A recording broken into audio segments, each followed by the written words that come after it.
Okay, thank you.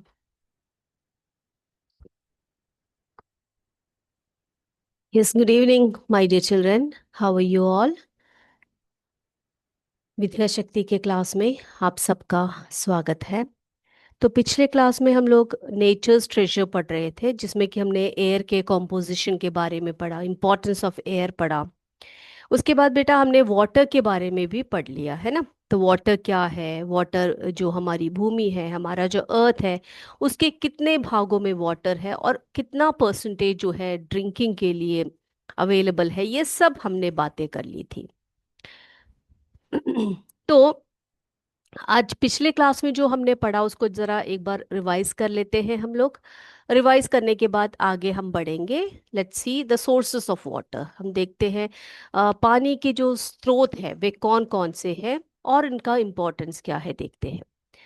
तो sources of water में हमने पढ़ा था कि जो वाटर है, वाटर के सोर्सेस है लाइक रिवर्स, लेक्स, पॉन्ड्स वगैरह जो होते हैं, ये सभी जो है वाटर के सोर्सेस माने जाते हैं। जिसमें कि सबसे पहले जो है रिवर्स है। अब रिवर्स के बारे में अगर हम कहें तो flowing fresh water that is important for drinking, irrigation and industry. तो रिवर्स के जो वाटर होते हैं उनको ज़्यादातर हम लोग फ्रेश वाटर मानते हैं। और ये जो फ्रेश वाटर है इसी को हम लोग ड्रिंक करने के लिए, इरिगेशन पर्पस के लिए, इंडस्ट्रियल वर्क, जो इंडस्ट्री में जो पानी का यूज़ होता है, इन सब में हम लोग उसका उपयोग हम लोग करते हैं। दूसरा है लेक्स। अब लेक्स क्या होते हैं? Lakes are the large inland fresh water bodies used for various needs. अब ये कैसे जो है स्रोत है पानी के, काफ़ी बड़े टाइप के भी है, छोटे लेक्स भी है। तो इसमें भी ज़्यादातर जो है फ्रेश वाटर है। ये रिवर्स की तरह ही लेक्स भी फ्रेश वाटर बॉडीज है and it is use for various needs. Then ponds. Ponds जो है they are the smaller fresh water areas for irrigation and local requirements. तो पॉन्ड्स जो होते हैं वो भी छोटे छोटे जो है, जिसे हम तालाब कहते हैं, पोखर कहते हैं। तो ये क्या होते हैं बेटे? इसमें भी फ्रेश वाटर होता है जो हमारे इरिगेशन के लिए और जो लोकल रिक्वायरमेंट्स होते हैं उनके उपयोग के लिए हम लोग करते हैं। फिर हम सबको पता है वेल्स होते हैं, यानी कि जिसे हम कुएं कहते हैं।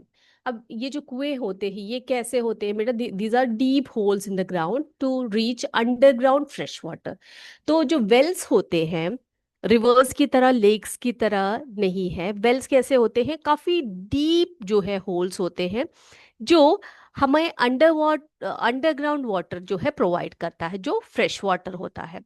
और इसका उपयोग हम जो है हमारे डेली एक्टिविटीज़ के लिए, हमारे ड्रिंकिंग पर्पस के लिए, हमारे बाकी सभी एक्टिविटीज़ के लिए हम लोग इसका प्रयोग जो है करते हैं। ओके। अब अगला है जो है हमें एक जो है रेन वाटर हार्वेस्टिंग के बारे में आपको बताया था पिछली क्लास में, है ना। तो ये रेन वाटर हार्वेस्टिंग क्या होता है, आज हम डिटेल में पढ़ेंगे कि ये वाटर कंजर्वेशन का एक भाग है बेटा। तो इसे हम कहते हैं रेन वाटर हार्वेस्टिंग।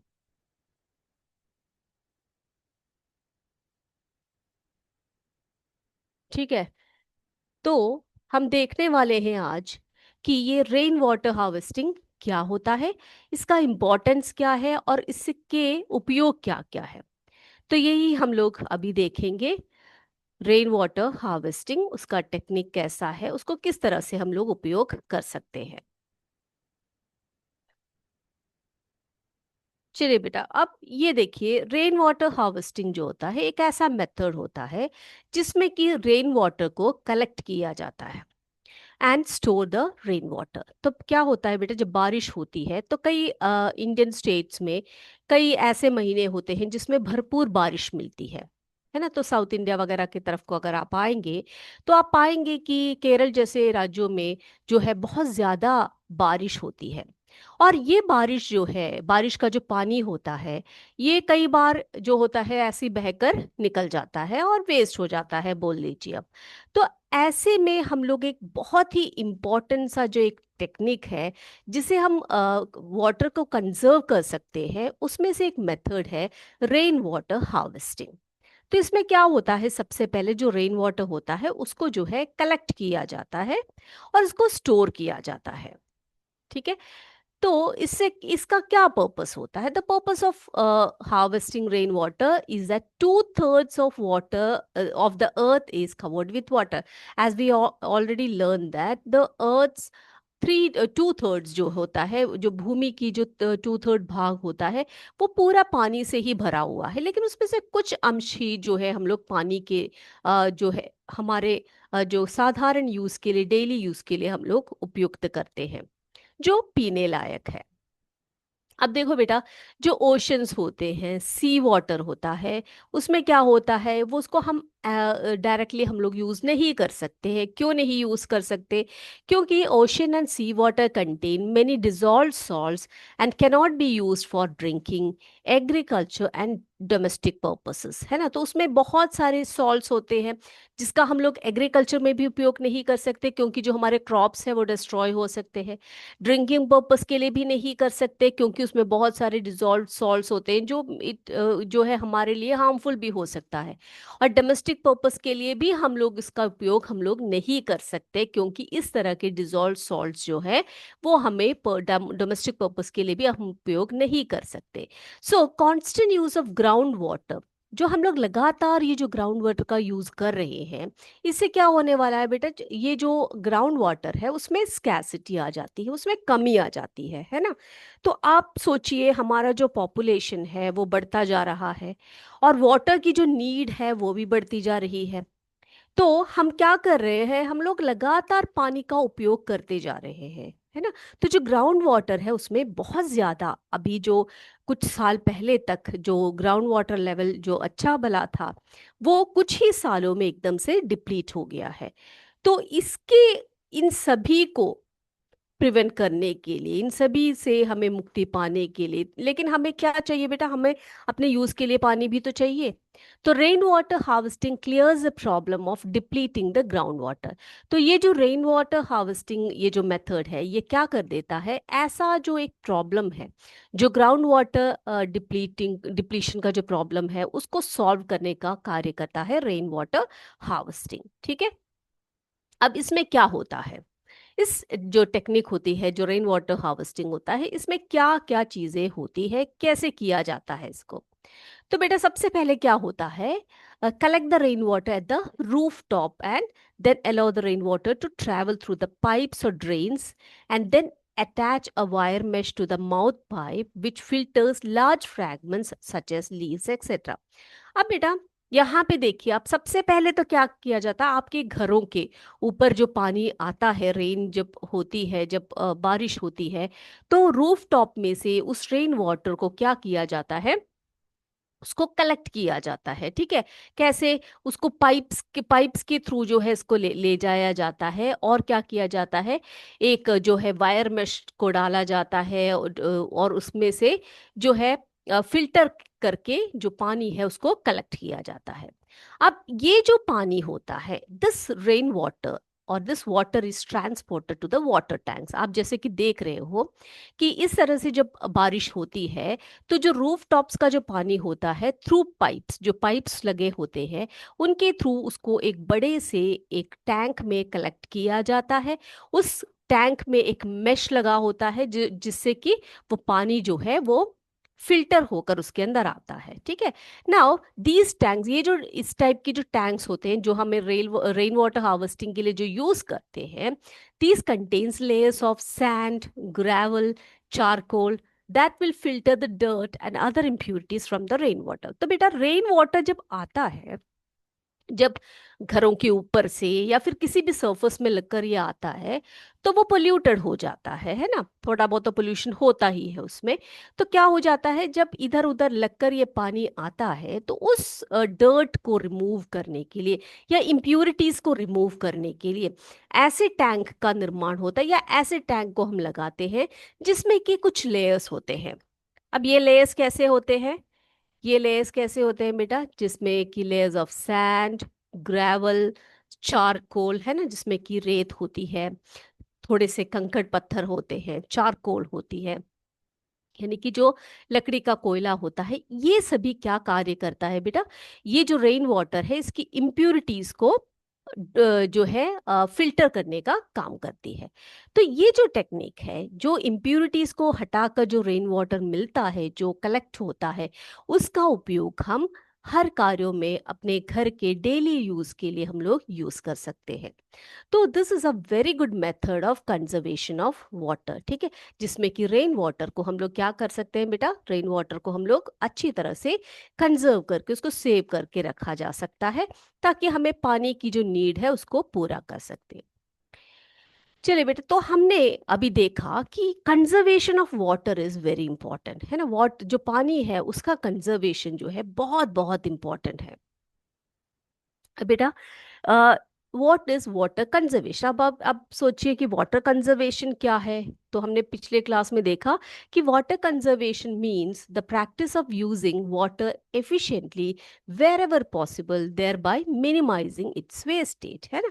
यानी कि पानी को हम लोग सही प्रकार से एफिशिएंटली उसका उपयोग करें, जहां पर भी पॉसिबल हो, उसको बिना वेस्ट किए। ओके, चलिए, अब इसमें क्या आता है बेटा, इसमें it includes all steps taken to preserve water bodies. तो वाटर बॉडीज जो है हमारे, जो अभी मैंने आपको बताए, हमारे पॉन्ड्स हैं, लेक्स हैं, वेल्स है, ये सभी जो वाटर बॉडीज है, जो हमारे फ्रेश वाटर के सोर्सेस है, जो हमें डेली रिक्वायरमेंट्स पूरा करती है, तो हमें क्या करना चाहिए बेटा, we should take steps to preserve water bodies, fresh water sources, and our daily requirements without polluting or wasting them. तो सब हमारा एक जो है, एक ड्यूटी है हमारी, कि हम जो है ऐसे जो फ्रेश वाटर सोर्सेस है, जो वाटर बॉडीज है, उनको हम बिना पोल्यूट किए, बिना वेस्ट किए हम उसका उपयोग करें। Now, we all know that water is vital for all living beings to maintain life on the earth. अब इस भूमि में अगर आपको जीना है तो पानी तो चाहिए ही चाहिए। तो वाटर जो है उसका वो जो है बहुत ही वाइटल है हमारे लिए, बहुत बहुत इम्पोर्टेंट है। अब आपको छोटे से आप बचपन से ये पढ़ते आ रहे हो कि उसको कुकिंग के लिए, वॉशिंग के लिए, क्लीनिंग, बाथिंग, इरिगेशन, इन सभी में हम उसका वाटर का प्रयोग करते हैं। Now conserving water is important because we cannot survive without it, है ना। ये एक ट्रुथ हमें समझना चाहिए कि पानी की जो बचत है उसको जो कंजर्व करना है वो बहुत ही इंपॉर्टेंट है, क्योंकि पानी के बिना, एयर के बिना, है ना, वो एयर के बिना, वाटर के बिना, हाँ, हम लोग सर्वाइव नहीं कर सकते हैं। Now, water helps humans to stay hydrated and help fight diseases. तो बच्चे, जब पानी हम पीते हैं तो हमारे बॉडी के जो सेल्स होते हैं वो हाइड्रेटेड रहते हैं, और ये हमें डिजीजेस से फाइट करने में हमारी सहायता करते हैं। Lack or shortage of water causes diseases and conditions like drought, hunger, etc. तो अगर पानी की कमी आ जाती है तो उससे डिजीजेस आ सकते हैं। अब बेटा, पानी की कमी अगर भूमि में आती है, अर्थ में आता है, तो उससे ड्राउट हो सकता है। हंगर क्यों? क्योंकि कोई भी क्रॉप्स जो है हम लोग वहां पर क्या नहीं कर से उगा नहीं सकते, है ना। तो अगर क्रॉप्स नहीं उगेंगे तो क्या होगा बेटा, वहां पर हमें भूखा मरना पड़ेगा, है ना। तो ये सभी कंडीशंस पानी के बिना होने से हो जाता है। Now, throwing waste into water causes water pollution and harm fish and other aquatic life. तो बेटा, जो भी चीजें हैं, जो गंदगी है, अगर हम वाटर बॉडीज में डालते हैं, इससे क्या होता है, वाटर पोल्यूशन होता है।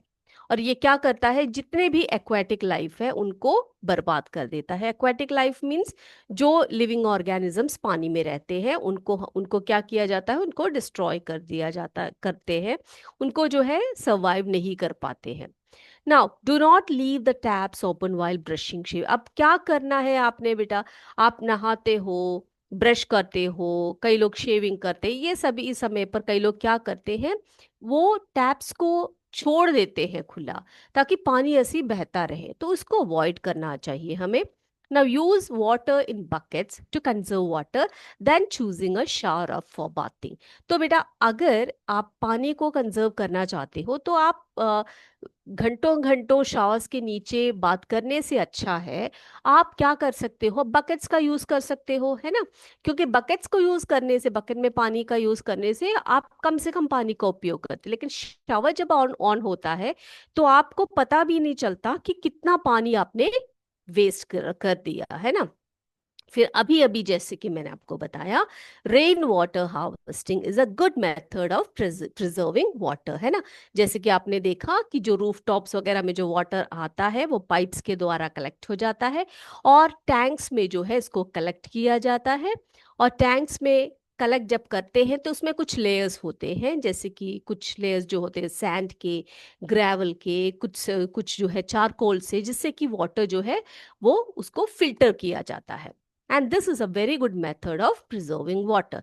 तो इस तरह से हम लोग वाटर का कंजर्वेशन करके इस अर्थ को, ह्यूमन बीइंग्स को, एनिमल्स को, ऑल अदर लिविंग ऑर्गेनिजम्स जितने भी हैं, उन सभी को हम लोग क्या कर सकते हैं बेटा, ये सरवाइव करने में हेल्प कर सकते हैं, हम अपने आप को भी, हमारे चारों तरफ जीने वाले जीवों को भी। Now, world world water day, ये आपने सुना होगा, है ना। तो ये क्या है world water day?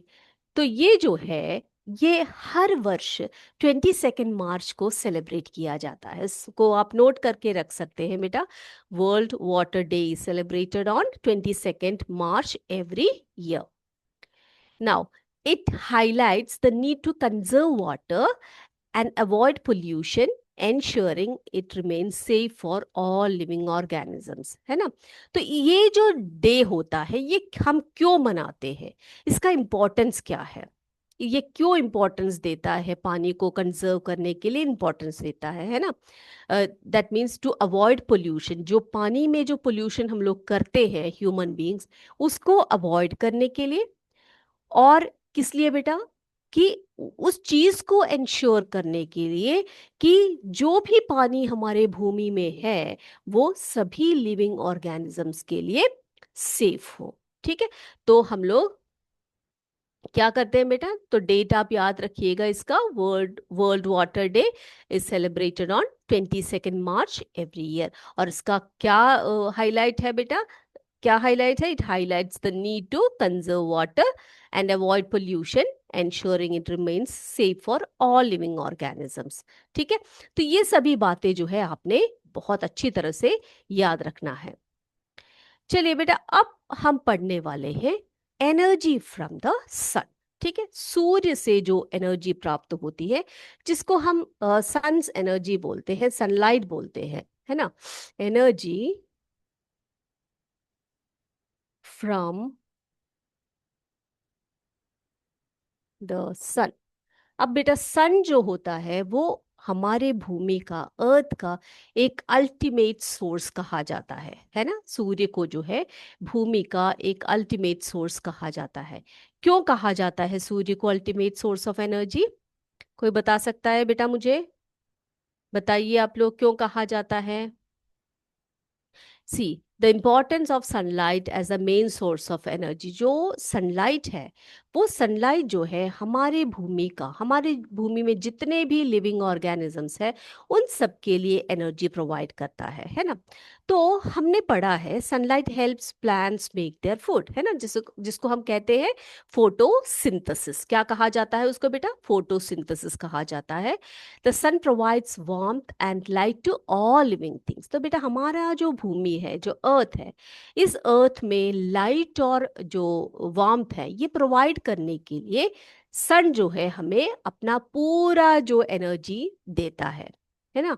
Life on earth relies on on the sun. ठीक है, यानी कि अगर भूमि में, अगर अर्थ में लिविंग ऑर्गेनिजम्स को रहना है तो यहाँ पर क्या चाहिए बेटा, यहाँ पर सनलाइट का होना बहुत जरूरी होता है।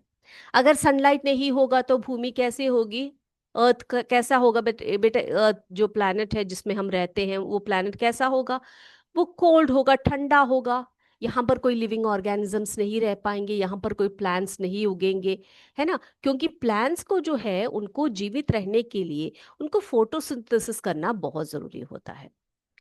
अब देखो बेटा, हम सूर्य की जो प्रकाश है, सूर्य की जो एनर्जी है, उसको कैसे जो है आजकल हमारे पास सोलर पैनल्स वगैरह है, जिससे हम सन की एनर्जी को क्या करते हैं बेटा, कलेक्ट करते हैं। जैसे कि आपने देखा रेन वाटर हार्वेस्टिंग में, आपने देखा कि किस तरह से हम नेचर का जो ट्रेजर है, जो रेन वाटर है, उसको कलेक्ट करते हैं और उसका यूज करते हैं, है ना। उसी तरह से सोलर पैनल्स के द्वारा हम लोग सन की एनर्जी को क्या करते हैं बेटा, उसको उसको हम लोग क्या करते हैं, कलेक्ट करते हैं और यूज करते हैं।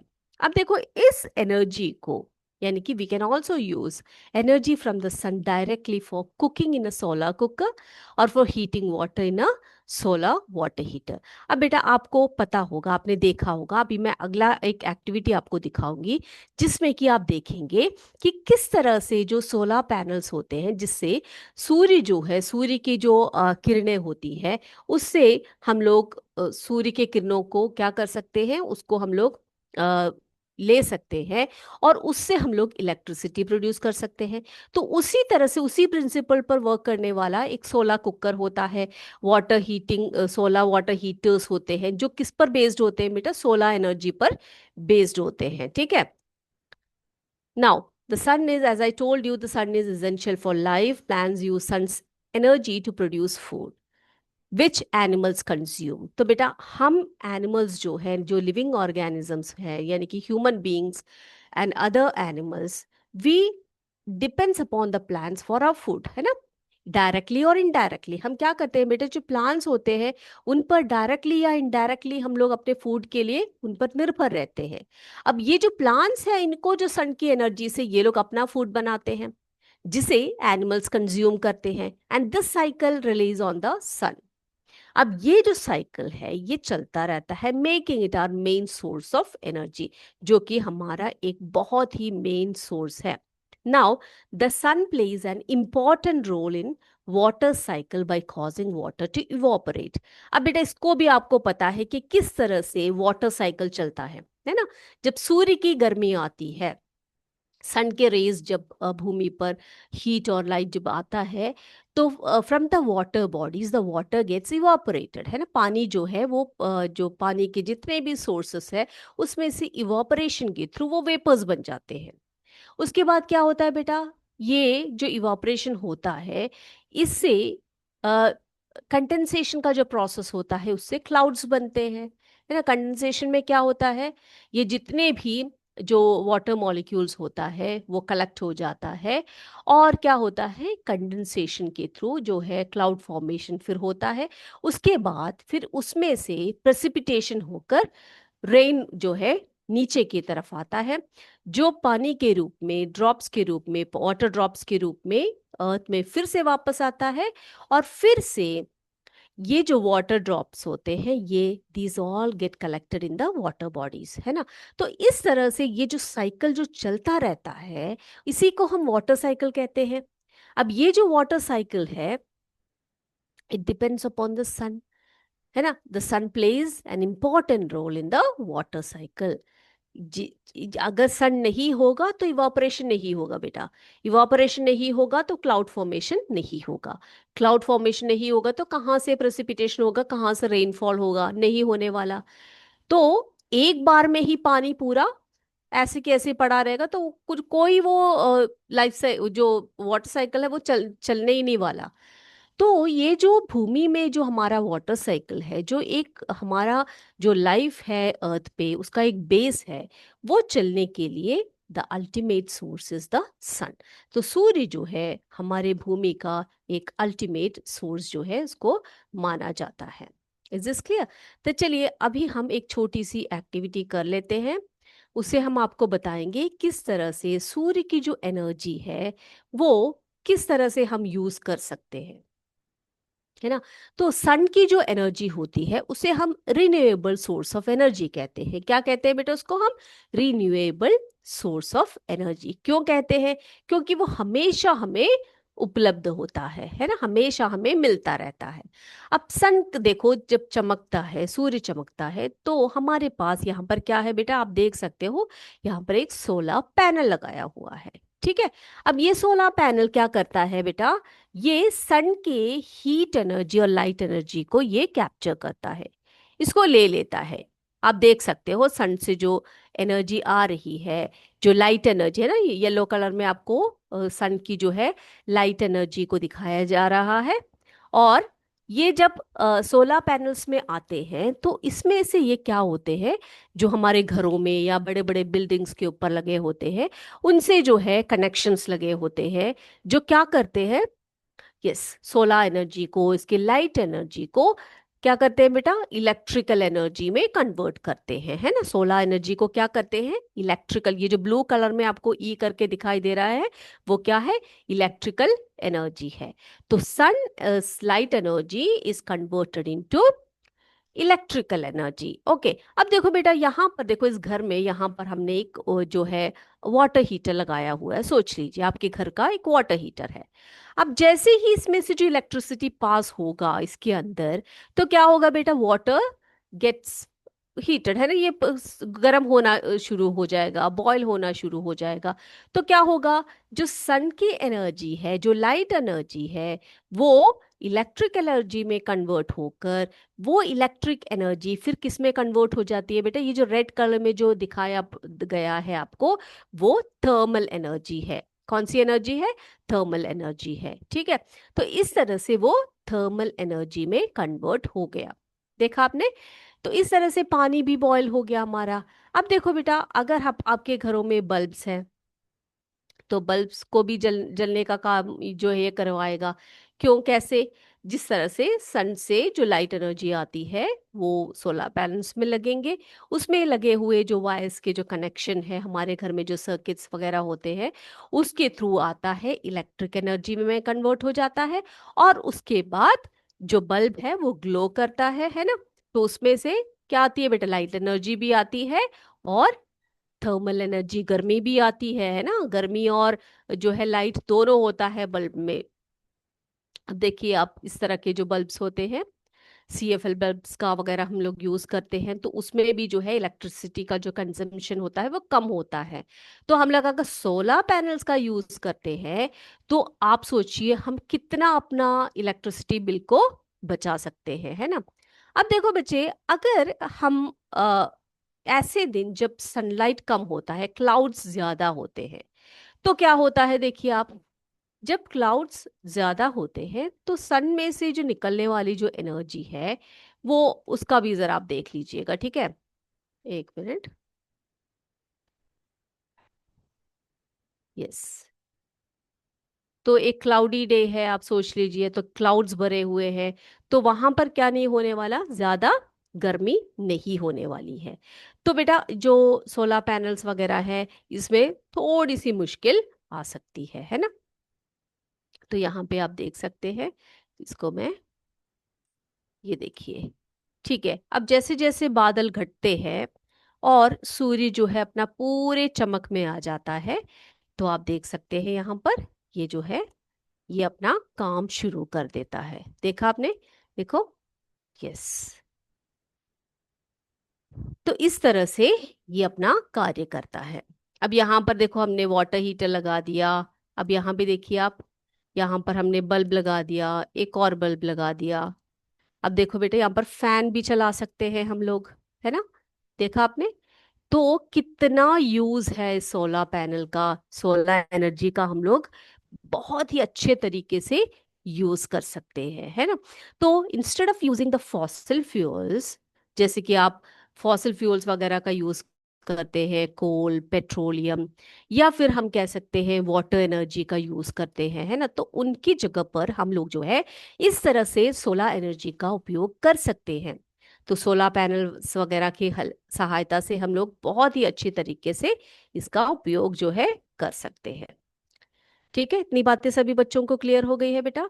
तो मैंने आपको समझाया कि जो है सोलर एनर्जी, यानी कि जो सन की जो एनर्जी होती है वो अल्टीमेट सोर्स ऑफ एनर्जी होती है। Sun is the essential part of our life, है ना।